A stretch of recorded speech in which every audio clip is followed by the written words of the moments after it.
নমস্কার, আপনারা এখন দেখছেন রাওয়ায়া থানার আড়াবাদ গ্রামের বিভূতি ভূষণ মাহাতোর 1 নম্বর কাড়া, যার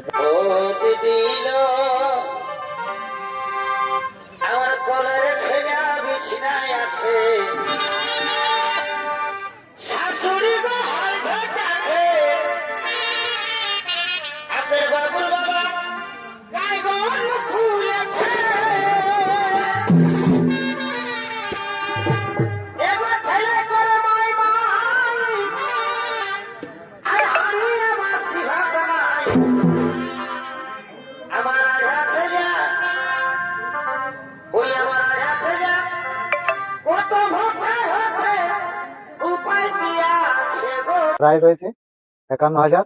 লড়াইয়ের দিন আছে 11ই মাঘ। যে কোনো ব্যক্তি নাম দিতে পারে। এই কাড়ার সাথে যদি লাগনি কাড়া হয় সেটাতে কিন্তু 10,000 টাকা সান্ত্বনা বাবদ দেওয়া হবে। লড়াইয়ের দিন হচ্ছে 11ই মাঘ।